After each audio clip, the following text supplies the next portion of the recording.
Bonjour, je suis très heureux d'être parmi vous pour plein de raisons. J'aime beaucoup l'architecture de Perret. Je suis issu d'une famille de libéraux, donc je suis baigné dans la problématique des libéraux depuis que je suis tout petit. Mes deux parents étaient dentistes, donc mon moule intellectuel, psychologique, politique est constitué par les professions libérales. Et puis j'ai ici plein d'amis, Philippe Besset, Chassang, qui sont des amis de 30 ans, et ça me fait très plaisir de les revoir. Alors, qui a GPT-4 parmi vous? La version 4, pas la version 3. D'accord. À peu près 5%. Je crois qu'il est vraiment très important aujourd'hui de comprendre la mutation qui est à l'œuvre. L'intelligence artificielle, ce n'est pas de l'informatique. L'intelligence artificielle, c'est de l'intelligence. Et c'est une transformation radicale de nos métiers qu'il faut aujourd'hui saisir. Les métiers libéraux, qu'il s'agisse de la médecine, qu'il s'agisse de l'architecture, qu'il s'agisse des métiers du chiffre, vont être profondément impactés par l'intelligence artificielle, et les débouchés potentiels pour nos métiers sont absolument extraordinaires, à condition que nous ne prenions pas de retard. Je vais vous faire une confidence. Le 29 novembre 2022, la veille de la sortie de ChatGPT 3, ce que fait GPT-4 en médecine aujourd'hui, je ne pensais pas que c'était possible avant 2040 ou 2050. J'ai été, comme tout le monde, stupéfait. Il ne faut pas sous-estimer la vitesse à laquelle se développent ces technologies. C'est la raison pour laquelle j'ai écrit mon bouquin « La guerre des intelligences à l'heure de ChatGPT ». Il y a une transformation radicale de nos économies qui est liée au fait que nous devons désormais interfacer les neurones avec le silicium. C'est un changement radical de l'économie et plus loin, un changement pour la société. L'intelligence est la source de tous les pouvoirs. L'intelligence artificielle circule à la vitesse de la lumière, elle est présente partout, elle est mise à jour instantanément, elle est oligopolistique, c'est-à-dire qu'elle est contrôlée par très peu d'acteurs, on y reviendra, elle est l'objet d'une bataille géopolitique entre les États-Unis et la Chine, et puis elle est consommatrice des meilleurs cerveaux. C'est un problème social énorme. Il n'y a pas un seul des bons spécialistes français de ChatGPT sur le sol français qui gagne moins d'1 400 000 € par an au moment où nous parlons. Cela pose d'énormes problèmes d'équité dans nos sociétés fragilisées, comme vous le savez. Ça fait plusieurs années que Susskind, père et fils, alertent les professions libérales, les professions au sens anglo-saxon du terme, et leur disent qu'il faut se préparer au tsunami de l'intelligence artificielle. Cette prophétie de Susskind, père et fils, est aujourd'hui encore plus importante. Cette cavalcade technologique, elle est très impressionnante. Il y a 10 jours, Google sort une intelligence artificielle météorologique qui, en 50 secondes, prévoit avec 3 jours d'avance sur un ordinateur monopuce mieux que ce que font les ordinateurs géants des météorologies de tous les grands pays avec leurs 50 000 ingénieurs météorologistes. C'est quelque chose qui n'avait pas été anticipé et qui a eu une conséquence assez forte, c'est-à-dire une peur importante des ingénieurs météo. D'ailleurs, Météo France s'est mis en grève le jour où Google a publié son papier. La semaine dernière, Google a sorti un papier. Son intelligence artificielle, DeepMind, a mis au point 2 200 000 nouveaux matériaux. Et Google est en train, avec des chercheurs robotisés, de fabriquer les matériaux qui ont été découverts par son intelligence artificielle. Dans le domaine de la médecine, cette courbe est très impressionnante. Elle montre l'évolution en médecine de la performance des intelligences artificielles fine-tunées et non fine-tunées. Je ne rentrerai pas dans les détails, mais vous voyez qu'en quelques mois, nous sommes, nous médecins, de plus en plus challengés en matière diagnostique par l'intelligence artificielle. Nous avons la même chose dans les métiers du chiffre, dans les métiers du droit, dans l'ensemble des professions qui sont représentées ici. Il y a 24 heures, Google a sorti Gemini, qui est son intelligence artificielle destinée à concurrencer GPT-4. Nous avons une bataille, non pas en milliards, non pas en dizaines de milliards, nous avons une bataille technologique en centaines de milliards, et les professionnels libéraux sont un peu désorganisés, sont un peu fragiles et un peu désargentés par rapport aux géants de l'intelligence artificielle made in Californie. Vous allez devoir vous saisir de cet outil dans un immense bordel. Bordel économique, bordel géopolitique, bordel psychologique, technologique, financier. L'évolution de l'intelligence artificielle est imprévisible. Personne n'avait prévu la puissance de ChatGPT. Il y a des métiers qui vont avoir ce que j'appelle la pathologie du pivot. Vous savez, quand vous changez de business model, vous pivotez. Mais il y a des métiers qui vont avoir le vertige à force de changer de business model tous les 4 matins, quand l'intelligence artificielle va bouffer des pans entiers de leur activité. Bien sûr, l'IA va générer plus de nouveaux métiers pour les libéraux qu'elle va en détruire. Mais changer de métier n'est pas facile. Quand on a mon âge, j'ai bientôt 64 ans, c'est dur de changer de métier, c'est dur de changer de business model, c'est dur de changer d'activité. Nous allons avoir une évaporation de la valeur. Il y a de la valeur économique qui va disparaître, et se former n'est pas simple. On pourrait dire, on va se former à GPT-4, sauf que GPT-5 sort dans quelques semaines. À quoi faut-il se former alors même que l'IA bouge à toute vitesse? Cette IA, elle se développe en pleine hystérie, hubris, on va le voir, et il y a une politisation du sujet qui rend la prédiction de l'utilisation de ces outils extraordinairement difficile. Vous avez tous vu que ce qu'on appelle les décélérationnistes, les gens qui veulent empêcher l'intelligence artificielle de dépasser l'intelligence humaine, ont échoué après le putsch contre Sam Altman.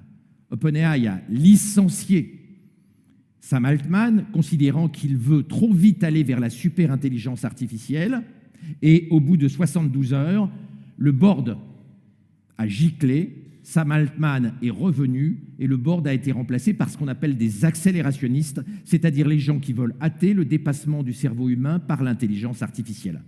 Vous voyez que la régulation de l'intelligence artificielle n'est pas simple, puisque chaque fois que des gens essaient de freiner pour permettre au cerveau humain de s'adapter, cela marche extrêmement mal. Derrière, il y a une grande bataille technologique. Le jour où Google a sorti sa première intelligence artificielle, il y a 5 mois, Bard, les analystes ont trouvé qu'elle était merdique, bien moins bon que ChatGPT, et l'action Google a perdu en market cap 120 milliards en quelques instants. C'est la raison pour laquelle Google investit des dizaines de milliards pour concurrencer OpenAI et ChatGPT, et ChatGPT est en train de lever 90 milliards de dollars pour rester compétitif face à l'IA de Google. Cette bataille, elle pique les meilleurs cerveaux du monde. Il y a des gens payés des dizaines de millions de dollars par an chez Google, et ChatGPT est en train de lancer un plan de recrutement des chercheurs à 10 millions de dollars de salaire annuel. Oui, c'est troublant quand on est un libéral honnête qui fait son boulot en gagnant 50 à 100 fois moins. Je suis d'accord, il y a un vrai problème politique et social derrière cette explosion des outils d'intelligence artificielle. Depuis la sortie de ChatGPT, les prédictions des experts de l'intelligence artificielle ont beaucoup changé. Vous avez sur cette slide en gris les moments au cours du XXIe siècle où les experts attendaient que certaines tâches soient réalisées par l'intelligence artificielle. En gris, c'est les prédictions avant ChatGPT, en bleu, c'est les prédictions après ChatGPT. Ce que les gens imaginaient entre 2030 et 2070, ils l'imaginent aujourd'hui entre 2025 et 2035. L'histoire technologique s'est accélérée et les libéraux doivent monter dans le TGV. Ce monde est un monde rempli de testostérone, de violence et de pognon. Ça, c'est le tweet qu'a fait Elon Musk le jour où il a sorti son intelligence artificielle concurrente de ChatGPT, Grok. On voit qu'il est un peu Asperger, parce que si j'étais Grok, je ne mettrais pas mes testicules aussi près des dents de ChatGPT. Mais indépendamment de ce point de détail qui est probablement lié au fait que je suis chirurgien urologue et donc assez sensible aux problèmes de castration, qu'ils soient technologiques ou réels, vous voyez qu'on n'est pas dans un monde de rationalité bisounours, on est dans un monde assez violent et assez hormonal. Où allons-nous? C'est très difficile à déterminer. Si vous prenez les trois inventeurs des intelligences artificielles modernes, Hinton à gauche, Yann Lequin, le français, au milieu, et puis Bengio à droite, le montréalais. Lequin est persuadé que l'intelligence artificielle va dépasser rapidement l'intelligence humaine, mais que l'intelligence artificielle ne cherchera jamais à nous exterminer. Il parle d'un nouvel âge des Lumières. En revanche, Hinton et Bengio ont signé plusieurs pétitions demandant que nous faisions attention car ils craignent que l'intelligence artificielle devienne hostile. Vous voyez que parmi les trois fondateurs des réseaux de neurones profonds, c'est-à-dire l'intelligence artificielle moderne, il n'y a aucun consensus sur le niveau de risque que nous devons adresser demain. Le sujet devient politique. Et ça a une conséquence pour les libéraux, c'est qu'il va être difficile de savoir ce qui va être autorisé et ce qui ne va pas être autorisé. C'est déjà compliqué de savoir où la technologie nous emmène, mais il y a une deuxième inconnue qui est l'inconnu réglementaire et l'inconnu politique. Cela dit, pour les gens qui sont des métiers du droit, il y a du travail pour quelques siècles en matière de régulation de l'intelligence artificielle. Au début, on pensait que l'IA, ce serait un jardin d'enfants avec plein de start-up. La réalité, c'est que les GAFAM, Google, Apple, Facebook, Amazon et Microsoft ont raflé la quasi-totalité des start-up de l'intelligence artificielle et Microsoft contrôle par exemple 49% de ChatGPT. Nous ne sommes pas dans un monde de start-up, nous sommes dans un monde de sociétés qui valent des milliers de milliards de dollars à la bourse de New York. L'ambiance est rendue compliquée par le fait que, contrairement à ce que Francis Fukuyama pensait il y a 30 ans, la fin de l'histoire n'est pas arrivée. Contrairement à ce que pensait le fondateur du web, Tim Berners-Lee, nous ne sommes pas rentrés dans un monde de paix, dans un monde de globalisation heureuse, de généralisation du modèle occidental. Nous avons pu observer que Poutine était moins gentil avec les Ukrainiens qu'il est avec les chiots.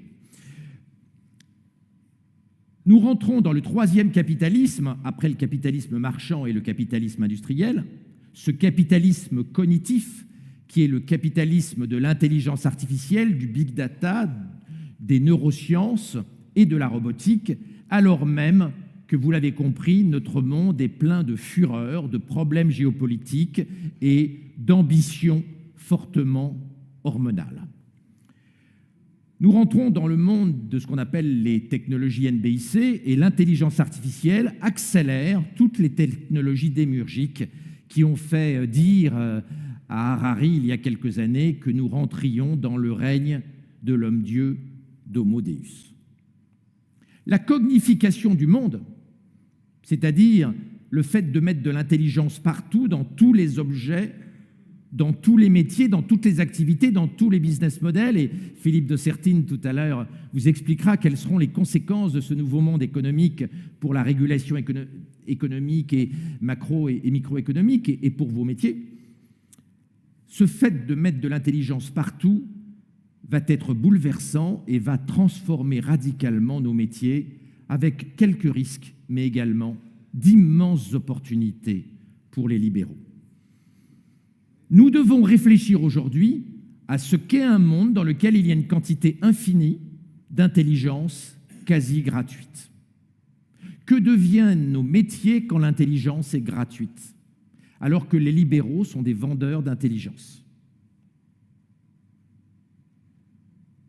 Que deviennent nos métiers quand l'intelligence est gratuite? Travaille 24 heures sur 24, ne se plaint jamais, est ravi quand on lui pose une question à 3 heures du matin, ne fait pas grève, ne fait pas de pause cigarette et n'exige pas d'augmentation salariale pour compenser l'inflation. L'évolution de la puissance informatique depuis l'invention du transistor, qui valut le prix Nobel à Shockley, invention de 1947, la puissance informatique a explosé, vous le savez bien. On atteint aujourd'hui 114 milliards de transistors sur un microprocesseur, bientôt 5000 milliards. Les premiers ordinateurs réalisant 1 milliard d'opérations par seconde sont sortis. Elon Musk est en train de préparer un ordinateur réalisant 100 milliards d'opérations par seconde. Les ordinateurs réalisant 1 milliard d'opérations par seconde sont déjà dans le pipe. Cette explosion de la puissance informatique, on mettra bientôt 500 000 transistors sur la largeur d'un seul cheveu, est associée à une explosion de la quantité de data avec lesquelles on peut éduquer l'intelligence artificielle. Le coût du stockage informatique a été baissé par 2000 milliards. Chacun d'entre nous sur Terre va produire 100 milliards d'informations numériques chaque jour en 2025. C'est-à-dire que chaque terrien remplira en équivalent de données numériques 4 fois la très grande bibliothèque avec ses 30 millions de livres dans les 4 tours de 110 mètres de haut chaque année.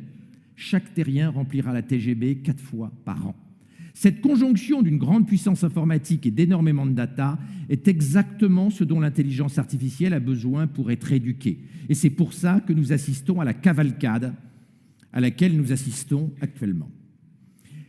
Je racontais récemment dans le Figaro que j'ai essayé d'évaluer la part du savoir médical et biologique que je maîtrise en 2023. Je connais à peu près 1/1000e du savoir médical au moment où nous parlons. Vous voyez qu'il m'est difficile d'imaginer que je puisse, sans système expert, sans intelligence artificielle, faire un diagnostic dans le futur. Cette économie de l'intelligence artificielle a créé un écosystème absolument gigantesque, centré sur les 2 types au milieu, le chauve à gauche, Assamis, le patron de l'intelligence artificielle chez Google, docteur en neurosciences et informaticien, et puis bien sûr Sam Altman à droite, qui est un garçon qui parle assez souvent dans la presse de son Asperger, et c'est probablement à cause de son Asperger qu'il a récemment déclaré « L'intelligence artificielle va très probablement détruire l'humanité, mais auparavant, nous allons créer des entreprises absolument magnifiques ». Cet écosystème, il est structuré autour d'éléments que vous devez absolument, pour vos métiers, comprendre. Autour de GPT-4 Turbo, on a un ensemble d'outils, les GPT Store, les plugin Store, des outils de développement sans lesquels vous n'allez plus pouvoir travailler en tant que libéraux. Nous ne sommes plus très loin du moment où il sera dérisoire d'essayer d'être libéral sans informatique de type ChatGPT. Les performances de l'IA sont absolument éblouissantes. Ce qui m'a le plus troublé quand GPT-4 est sorti, c'est sa capacité à comprendre le second degré et sa maîtrise du raisonnement hypothético-déductif. Quand j'étais jeune, j'avais acheté à Vouch, le dessinateur du Point, ce dessin qui n'est pas très gentil pour les chirurgiens. Vous avez le chirurgien qui est au lit d'un malade subclaquant et le chirurgien dit au malade « J'aurais pu éventuellement vous proposer une opération de la dernière chance le 24, mais le 24, je suis à Courchevel. » ChatGPT, je lui donne le dessin. ChatGPT comprend très très bien la situation et l'humour. Je lui demande quel mois ça peut être le 24. Il répond très intelligemment qu'il est très probable que c'est en décembre. Je lui demande après si ça pourrait être l'été. Il argumente et trouve que c'est peu probable que ce soit l'été parce qu'on ne skie pas. Courchevel n'est pas une station d'été. Et je lui demande, mais si le chirurgien était allé à Zermatt, est-ce que ça changerait ta réponse? Et là, GPT-4 répond oui, bien sûr. Parce qu'à Zermatt, on peut skier tout l'été sur le Matterhorn Paradise. Donc ça pourrait davantage être pendant l'été, le 24, qu'à Courchevel, où il n'y a pas de ski d'été. Vous voyez, la maîtrise du raisonnement hypothético-déductif par l'IA commence à être troublante. Et avec le plus jeune de mes gamins, on a discuté avec ChatGPT sur le fait qu'il ait ou non une conscience. ChatGPT, en utilisant Kant et Descartes, fait une analyse absolument brillante qui a bouleversé mon ami Luc Ferry sur son absence de conscience, en parlant à la première personne, je, et il argumente sur son absence de conscience avec une intelligence qui est extraordinairement troublante, et ceux que ça intéresse, je peux leur envoyer cette discussion. Les performances en matière visuelle ont beaucoup progressé. C'est d'ailleurs pour ça que la radiologie va être impactée et tous les métiers libéraux où on se sert de ses yeux. Il y a un an, aucune intelligence artificielle, aucun logiciel n'était capable de séparer les chihuahuas des cookies. Aujourd'hui, quand vous demandez à GPT-4 de faire un tableau Excel et d'expliquer ce qu'il voit dans les images, il sépare les chihuahuas, les cookies au chocolat et les cookies aux myrtilles. Vous voyez les conséquences pour tous les métiers où la vue est importante. La médecine, bien sûr, mais également l'architecture, etc., etc. GPT-4 comprend les trucages. Je lui demande ce qu'il pense de cette image. Il voit immédiatement que le type n'est pas dans un avion, mais que le type, en fait, est en train de faire une simulation de l'avion et qu'il s'agit d'une mise en scène photographique. Je lui montre, j'étais au Pays Basque et je lui montre ce graffiti, moitié en anglais, moitié en basque. Je fais la photo et je la donne à GPT-4. Il comprend immédiatement le sens nationaliste basque de ce graffiti bilingue. Et bien évidemment, il comprend l'écriture manuscrite dans la totalité des langues du monde. Il comprend également le langage informatique et il comprend tous les argots du monde, quelle que soit leur nature et leurs difficultés. Il comprend aussi les mélanges des langues et le mélange entre la langue traditionnelle et les différents argots, y compris les argots spécialisés. Vous pouvez lui donner des instructions écrites. Vous voyez à gauche, là, je lui dis, si tu étais le président de la société Ariane, tu ferais quoi pour éviter d'être écrasé par Elon Musk et SpaceX ? Elon Musk possède 75% des satellites qui tournent autour de la Terre aujourd'hui au travers de SpaceX. Et voilà la réponse assez drôle et très bien construite que j'ai envoyée à mon ami Stéphane Israël, le patron d'Ariane, et que ça n'a pas du tout amusé d'ailleurs. Mais Stéphane Israël se sert très très bien de GPT-4. Vous voyez, ça c'est tout con. Mais je fais cette photo-là, je partais avec mes gamins et ma femme en vacances, et j'étais à l'aéroport à Bruxelles, et je fais cette photo-là, et je lui dis, est-ce que tu penses que cet endroit est bruyant ? Il répond, on est dans un aéroport, je vois un avion Ryanair, mais on est à l'intérieur, les vitres sont épaisses dans les aéroports, donc je pense qu'il n'y a pas de bruit, parce qu'on est protégé, on n'est pas sur le tarmac, on est à l'intérieur. Tout ça à partir d'une simple photo, alors même que l'avion Ryanair est très difficilement visible au milieu de la vitre du bas. Il comprend toutes les formes d'humour, même les humours très compliqués comme les dessins de Plantu, ce dessin très compliqué. GPT-4 le comprend absolument parfaitement et maîtrise très bien le raisonnement hypothétique-déductif. Il comprend très bien également l'explication de ce dessin. Il comprend même l'humour au second et au troisième degré, ce qui est très troublant. Il est capable de négocier des contrats sans intervention humaine. Il est capable, et c'est important pour les métiers du monde de l'architecture, il est capable d'analyser un bâtiment, d'analyser un tableau électrique, etc. Il y a là un bouleversement des métiers du BTP, des métiers architecturaux à prévoir. Vous voyez, ça paraît bête, mais regardez le niveau de raisonnement quand je lui demande s'il est raisonnable que j'appelle mon bébé Nasdaq. Je vous rassure, ce n'est pas ce que j'ai fait. Et sa réponse est extrêmement intelligente et extrêmement argumentée. Il déconseille plutôt d'appeler son enfant Nasdaq, mais surtout il donne des raisons juridiques, psychologiques, économiques et par rapport à l'emploi futur du gamin qui sont bouleversantes. Moi, il m'aurait fallu 1 heure minimum pour faire la même chose. ChatGPT l'a fait en 4 secondes et demie. Il est assez drôle pour trouver des néologismes. Là, je lui demande de trouver des néologismes pour décrire la peur des professionnels de santé par rapport à l'intelligence artificielle, et il trouve des termes franchement assez rigolos, et on peut d'ailleurs le relancer. Je lui ai demandé de trouver un néologisme encore plus angoissant, il a trouvé quelque chose d'assez rigolo. Alors, faut-il conseiller à nos enfants d'être médecins, d'être architectes? Il trouve des arguments très balancés parce qu'il maîtrise bien le raisonnement hypothético-déductif, mais il est capable de répondre à n'importe quelle question. Imagine le monde de 2023 si Napoléon Bonaparte avait disposé de ta puissance en 1810. Imagine un monde qui mélange 1984 et puis le monde de George Orwell. La langue française aura-t-elle disparu au Pays basque français en 2100? Je n'ai montré que le début de son argumentation, qui est bouleversante d'intelligence. Que doivent faire les médecins pour ne pas être remplacés par toi dans le futur? Je dois dire qu'il a des idées auxquelles je n'avais pas pensé, alors même que je suis plus concerné que lui par le devenir de la profession médicale.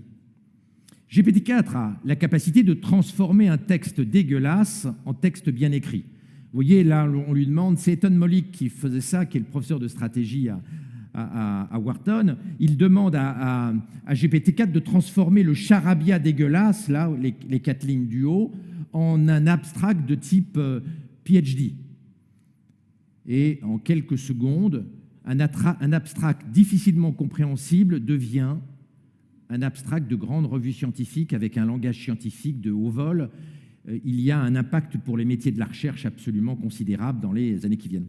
Ça, c'est pour vous donner une idée de ce que peut faire GPT-4. Etan Mollick, donc le professeur de stratégie de Stanford, demande à GPT-4 « J'assiste à une réunion à Stanford, va voir les participants et trouve-moi des éléments de langage pour discuter avec eux. » Parce qu'il a l'intention de déjeuner avec certains des participants à sa conférence. GPT-4 va sortir le talk. Qui participe à cette réunion et propose des éléments de langage et de discussion avec les gens les plus importants qui participent à la réunion et propose pendant le déjeuner de quoi Etan Mollick doit parler avec ces gens-là pour rentrer en relation avec eux. En analysant les points psychologiques forts des gens qui sont présents et qui sont importants pour la carrière d'Etan Mollick. Et il propose un plan pour le déjeuner. Les progrès, et ça concerne beaucoup les métiers architecturaux, bien sûr, les progrès en fabrication d'images sont absolument considérables. Vous voyez en quelques mois la différence entre à gauche et à droite, sur Midjourney, sur le pitch, dessine une loutre qui est sur son ordinateur dans un avion. En 100 jours, vous passez de gauche à droite. Les progrès sont absolument stupéfiants.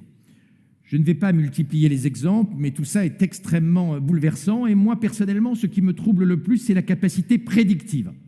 Je demande à GPT-4, essaie d'imaginer le prochain livre du docteur Laurent Alexandre. Je mets docteur parce qu'il y a un député mélenchoniste qui s'appelle Laurent Alexandre, donc je ne veux quand même pas qu'il me sorte un bréviaire marxisto-mélenchoniste. Et donc en 2500 signes, il me décrit un résumé absolument remarquable de mon prochain livre, alors que je n'ai parlé de mon nouveau livre ni sur Internet, ni sur les réseaux sociaux, ni dans aucun média. Alors, où en est-on en matière d'IA générative? Les progrès sont stupéfiants, il existe encore des faiblesses, notamment GPT-4 invente parfois des jurisprudences en matière juridique, et donc les jurisprudences qui sont annoncées doivent être vérifiées, mais les progrès sont très importants, on en parlait tout à l'heure avec Michel, la capacité d'EdGen à traduire cette conférence dans toutes les langues du monde gratuitement me permet théoriquement de faire cette conférence dans plein de pays, avec l'IA qui modifie les mouvements des lèvres pour l'adapter à chaque langue, et en maintenant ma voix sur chaque langue.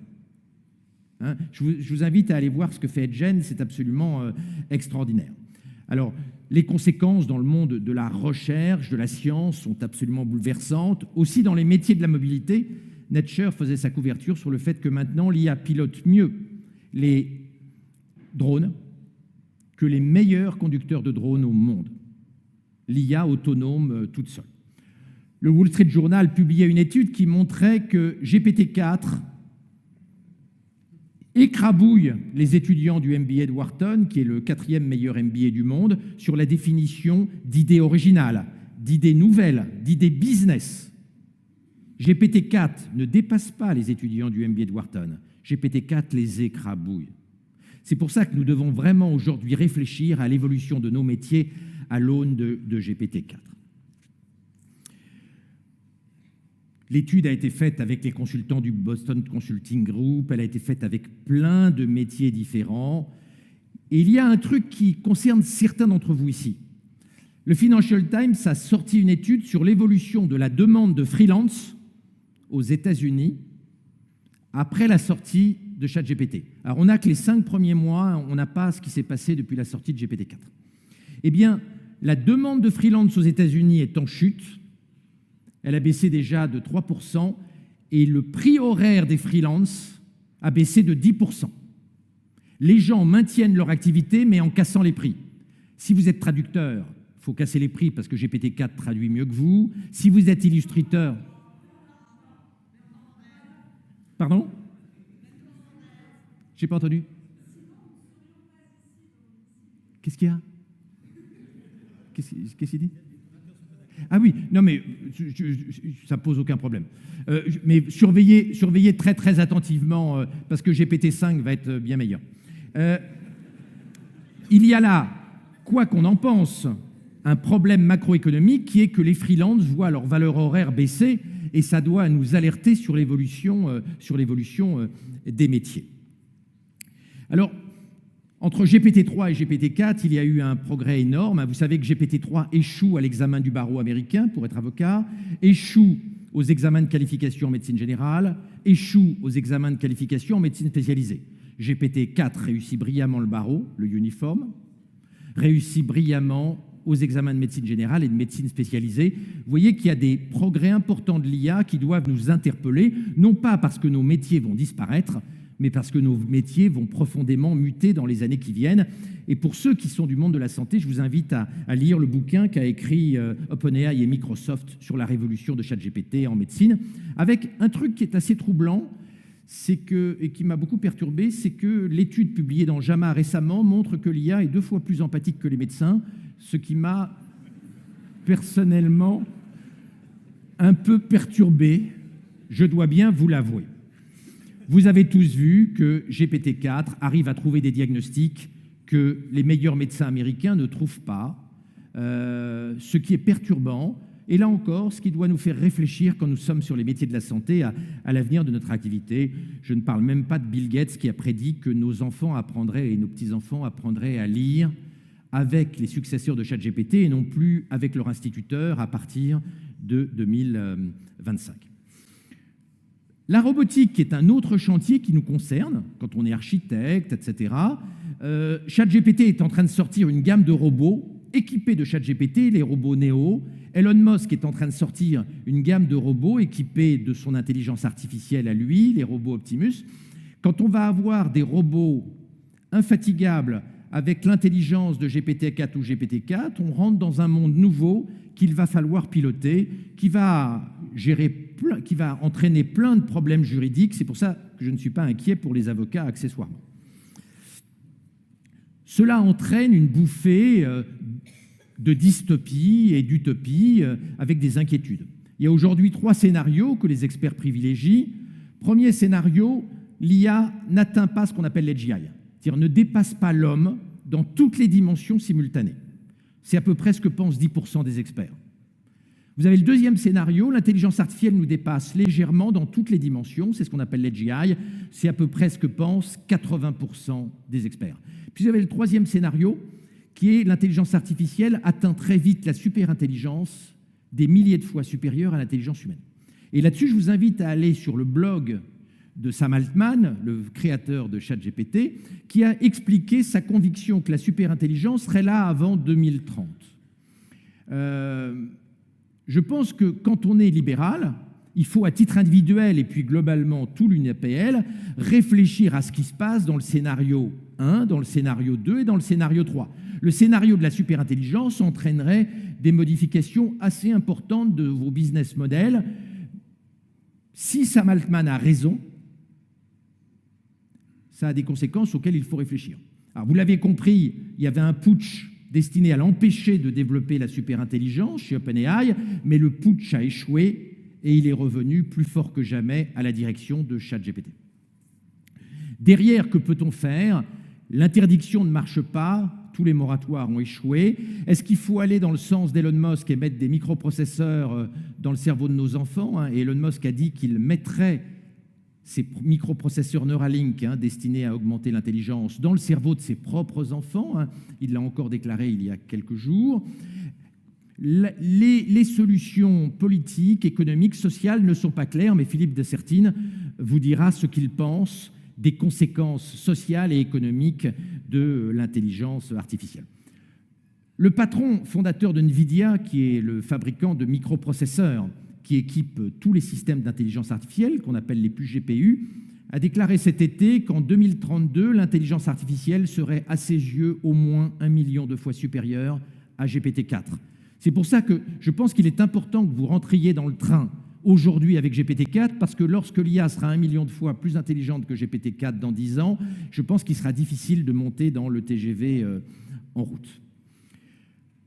Elon Musk est un élément clé dans tous ces éléments. Lui est très inquiet, il fait partie des gens qui ont peur des dystopies traditionnelles et qui ont peur à la fois de la gilogénisation de l'économie, avec beaucoup de gens laissés sur le carreau, d'un grand remplacement cognitif, c'est-à-dire d'un dépassement de l'homme par l'intelligence artificielle, mais il n'est pas le seul.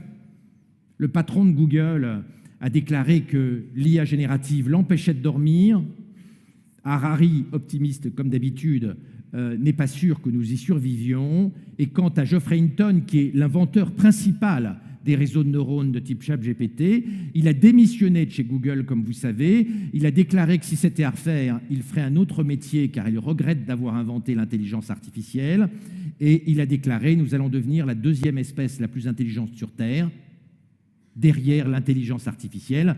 Vous voyez que l'intelligence artificielle entraîne une révolution schumpeterienne, comme a été l'électricité ou la vapeur, mais elle entraîne aussi une révolution civilisationnelle si nous acceptons d'être augmentés par les microprocesseurs d'Elon Musk, l'homme le plus riche du monde, et une révolution anthropologique si nous ne sommes plus les maîtres sur cette terre, mais si nous sommes la deuxième espèce la plus intelligente, comme le fondateur de l'intelligence artificielle moderne en est aujourd'hui convaincu.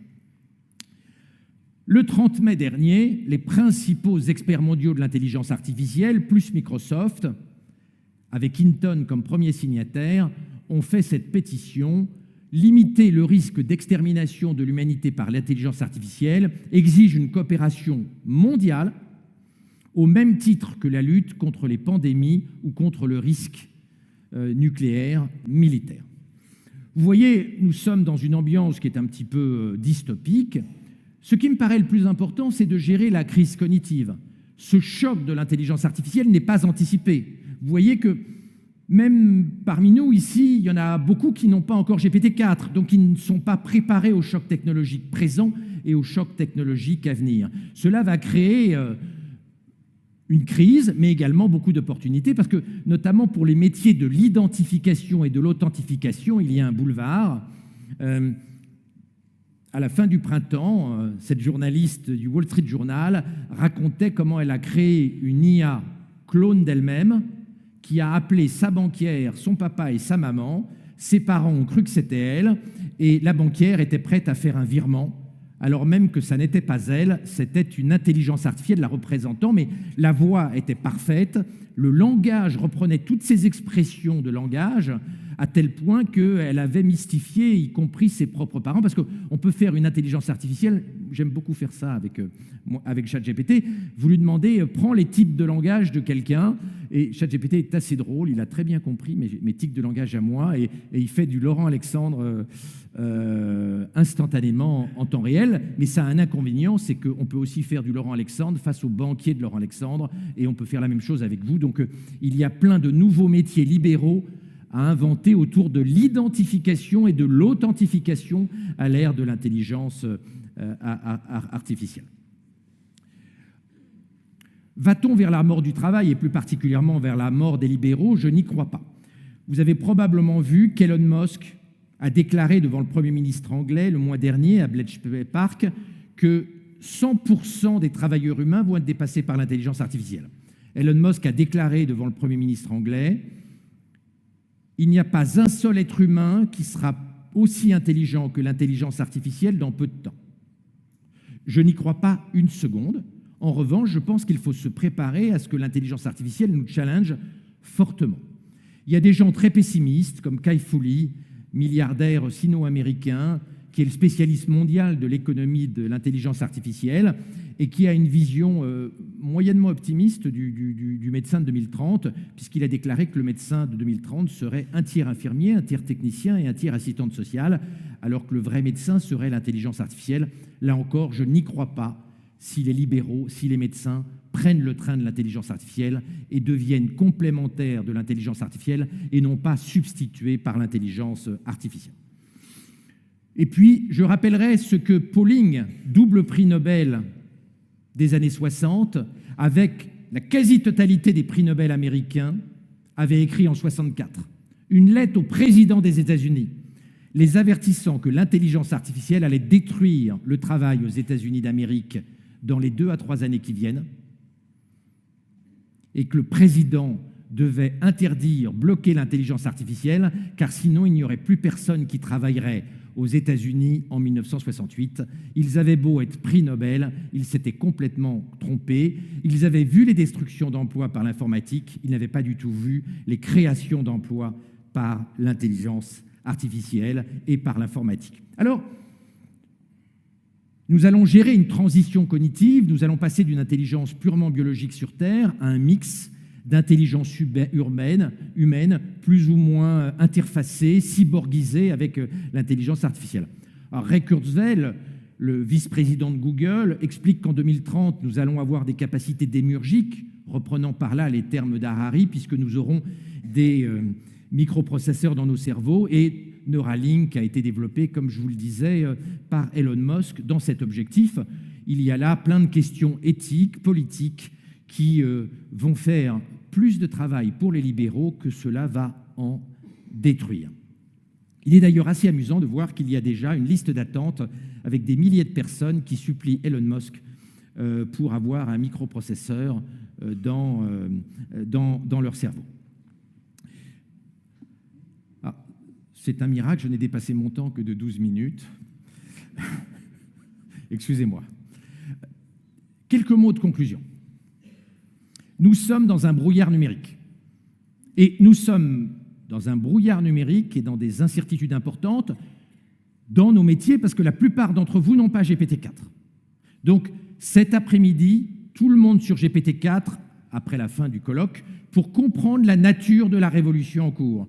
Et vous pouvez demander conseil à Michel Chassan, qui est un utilisateur averti de GPT-4. Donc, il faut sortir du brouillard numérique par la connaissance. Il faut bien sûr sortir de la blessure narcissique. Quand je vois GPT-4 faire en 15 secondes ce que je fais en 3 heures, je suis vexé, mais il ne faut pas devenir des névrosés et faire un complexe d'infériorité. Il faut dépasser cette blessure narcissique et travailler pour devenir complémentaire de l'intelligence artificielle. Ce qui est important, c'est de bien maîtriser l'outil pour être du bon côté de la rivière. Il y a les territoires de l'IA et puis il y a les territoires du neurone. Il va falloir bosser pour être au bon endroit, c'est-à-dire là où le neurone va rester supérieur à l'intelligence artificielle. Et puis, en tant que libéraux, vous avez une mission politique qui dépasse la mission technique. Vous êtes, on en parlait avec Mme Duloc, vous êtes les défenseurs de la liberté.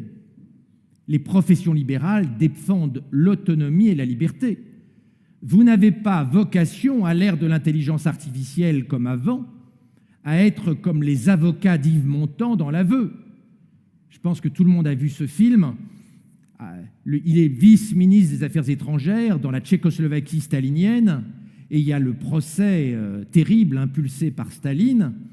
Il est jeté en prison, et avec principalement des Juifs, parce que c'est la période très antisémite de Staline, il est accusé de trahison contre le parti. Et l'avocat de Montand lui dit « Mais je ne comprends pas pourquoi le parti est aussi indulgent. Moi, je vous aurais condamné à mort. » Et c'est l'avocat de Montand qui dit ça. L'avocat de Montand n'est pas du tout l'avocat de Montand. L'avocat de Montand est le salarié du Parti communiste tchécoslovaque et il est le bras armé de la répression, comme les médecins des camps allemands n'étaient pas des libéraux, mais étaient le bras armé d'une stratégie d'extermination déterminée par Himmler et le parti nazi. Vous avez une vocation dans ce monde très compliqué, très trouble, à défendre les valeurs de la liberté, et je crois que c'est encore plus important que la dimension technologique de l'intelligence artificielle. Bien sûr, il va y avoir des migrations de valeurs. Il va y avoir une augmentation des écarts entre ceux qui maîtrisent bien l'intelligence artificielle et ceux qui ne le maîtrisent pas. Ça va être troublant parce qu'il va y avoir des difficultés pour les gens qui seront en retard et des carrières magnifiques pour ceux qui maîtriseront bien l'outil. En 1960, ce ne sont pas des libéraux, mais c'est un exemple, en 1960, l'écart de rémunération pour les informaticiens était de 1 à 3 à peu près. Aujourd'hui, les écarts de rémunération chez les informaticiens vont de 1 à 1000, entre ceux qui font du site web et ceux qui sont des bons spécialistes internationaux de l'intelligence artificielle. On va voir la même chose dans les professions libérales, entre ceux qui monteront dans le train et ceux qui ne monteront pas dans le train. Et je pense qu'il faut aider tout le monde à rentrer dans cette vague technologique et qu'il ne faut laisser personne sur le bas-côté. Mais ce qu'on oublie, c'est que cette vague technologique va entraîner une explosion de la plupart de vos métiers. Non pas une implosion, mais une explosion. D'abord, vous allez pouvoir, pour les professions qui parlent, mondialiser votre activité. Je montrais tout à l'heure à Michel Chassan comment l'un de mes lecteurs a pris une de mes conférences et l'a traduit dans plein de langues grâce à EdGen. Et voilà que ma conférence est en brésilien, est en anglais, est en italien, etc., etc. Vous allez pouvoir travailler dans le monde entier, dans la langue de tout le monde, en temps réel, sans aucun effort. Il y a des champs d'activité extraordinaires autour et à cause de l'intelligence artificielle. Vous allez pouvoir avoir des nouveaux clients dans la plupart de vos métiers. Il y a plein de nouvelles idées pour le monde des libéraux. Et puis on va manquer de neurones, on va manquer de personnel très qualifié, de libéraux pour organiser le monde qui vient, car le monde qui vient n'est pas le monde que les écologistes imaginent, un monde étriqué et décroissantiste. En réalité, nous rentrons dans un monde d'hypercroissance, d'hyperscience et d'hypertechnologie, et dans ce monde, les libéraux ont toute leur place et ont un boulevard. Votre métier, finalement, est d'aider la société à coévoluer avec l'intelligence artificielle, d'organiser la gouvernance de l'intelligence artificielle, notamment pour les métiers du droit, à organiser la symbiose, à aider à la compréhension de cette révolution par la société civile. Et puis, pour ce qui est des médecins et des psychiatres, l'IA va générer plein de pathologies et j'ai demandé à GPT-4 quelles sont les nouvelles pathologies psychiatriques qu'elle va induire. Et GPT-4 a imaginé 5 pathologies psychiatriques extraordinaires que lui, GPT-4, va induire chez les êtres humains, ce qui fait que les psychiatres ont du boulot pour quelques siècles. Ce qui est important, et cette matrice a été faite par Kai Fu Lee, dont je vous parlais tout à l'heure, ce qui est important, c'est de mapper en permanence ce qui est du domaine de l'IA et ce qui est du domaine de l'intelligence humaine. Réussir sa carrière en tant que libéral, mais c'est vrai aussi pour l'éducation qu'on donne à nos gamins, cela suppose d'être dans les zones rouges, c'est-à-dire dans les zones où l'intelligence humaine reste supérieure à l'intelligence artificielle, dans les zones où l'intelligence humaine est synergique, complémentaire de l'intelligence artificielle. Vous l'avez compris, je ne suis pas Elon Musk. Je pense que nous rentrons dans l'âge d'or des libéraux. Je pense que vos métiers vont être plus magnifiques que jamais, plus indispensables d'un point de vue politique, et pas seulement les avocats. Cet âge d'or des libéraux, il appartient à tous ceux qui maîtriseront ces technologies-là. Foncez sur GPT-4 dès aujourd'hui et essayons d'accompagner tout ce monde dans cette mutation pour qu'il n'y ait aucun perdant de cette révolution technologique. Et bien sûr, face aux GAFAM, nos métiers sont un peu éclatés. Il est fondamental de s'organiser, parce que chaque libéral ne va pas faire de la veille technologique 8 heures par jour pour suivre les évolutions de l'IA. Il faut qu'il y ait des structures corporatives, il faut qu'il y ait des structures professionnelles par branche et au sein de l'UNAPL pour faire de la veille technologique et pour surveiller en permanence ce que font les géants du numérique, ce qu'un avocat ou ce qu'un médecin ou une infirmière ou un architecte ne peut pas faire, parce qu'il faut aussi servir les clients.